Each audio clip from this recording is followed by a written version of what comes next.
കൂളിമാട് പാഴൂർ അരീക്കര വേട്ടയ്ക്കൊരു മകൻ ക്ഷേത്രത്തിലെ തിറ മഹോത്സവം മാർച്ച് 28 വ്യാഴാഴ്ച നടക്കുമെന്ന് ക്ഷേത്രം കമ്മിറ്റി ഭാരവാഹികൾ വാർത്താസമ്മേളനത്തിൽ അറിയിച്ചു. തിറയിലും വെള്ളാട്ടിലും മലദൈവത്തിന്റെ ഊരായ്മക്കാരായ മലമുത്തപ്പന്മാർ പങ്കെടുക്കുമെന്നും ഭാരവാഹികൾ പറഞ്ഞു. രാവിലെ 8 മണിക്ക് നടക്കുന്ന പരദേവതാ പൂജയോടെയാണ് ഉത്സവ ചടങ്ങുകൾക്ക് തുടക്കമാവുക. തുടർന്ന് 12 മണിക്ക് പാഴൂർ ദണ്ടൻകാവിൽ നിന്നും കുളിച്ചു പുറപ്പാട് ആരംഭിക്കും.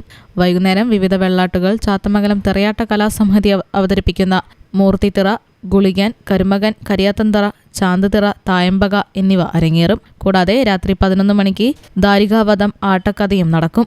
തിറയിലും വെള്ളാട്ടിലും മലദൈവത്തിന്റെ ഊരായ്മക്കാരായ മലമുത്തന്മാരും പങ്കെടുക്കുമെന്ന് വാർത്താസമ്മേളനത്തിൽ അറിയിച്ചു. ഈ നാളെയോടുകൂടി എല്ലാ ഒരുക്കങ്ങളും പൂർത്തീകരിച്ചിരിക്കും. ഈ ഒരു കാവിലെ ഒരു പ്രത്യേകത എന്ന് പറഞ്ഞിട്ടുണ്ടെങ്കിൽ മലദൈവങ്ങളുടെ ഊരായ്മക്കാരായ മലമുത്തന്മാർ പങ്കെടുക്കുന്ന ഒരു ഉത്സവമാണ്. നേരത്തെ പറഞ്ഞതുപോലെ ഈ വർഷം ഞങ്ങൾ എല്ലാ വർഷമൊന്നും ഈ ദാരിക ആട്ടക്കഥ അവതരിപ്പിക്കാറില്ല. ഇത് മുമ്പ് ഉണ്ടായിരുന്നു. ഇന്ന് ഈ വർഷമാണ് വീണ്ടും അത് അവതരിപ്പിക്കുന്നത്. മുൻ വർഷത്തെ അപേക്ഷിച്ച് ഇത് വീഴാക്കാൻ കാരണം എന്താണെന്നുണ്ടെങ്കിൽ നമ്മുടെ ഈ കഴിഞ്ഞ വർഷത്തിന് മുമ്പത്തെ വർഷങ്ങളൊക്കെ കോവിഡ് ആയതുകൊണ്ട് 3 വർഷം ഈ കാവിൽ ഉത്സവം നിർത്തിവെച്ചിട്ടുണ്ടായിരുന്നു, നടത്താറില്ലായിരുന്നു. പിന്നെ കഴിഞ്ഞ വർഷമാണ് വീണ്ടും അത് തുടങ്ങിയത്. ഒരു വർഷം അതുകൊണ്ടാണ് ദാരികോധം ആട്ടക്കഥയൊക്കെ ഉൾപ്പെടുത്തിക്കൊണ്ടുള്ള ഒരു ഉത്സവമായിട്ട് ഇത് കൊണ്ടാടുന്നത്.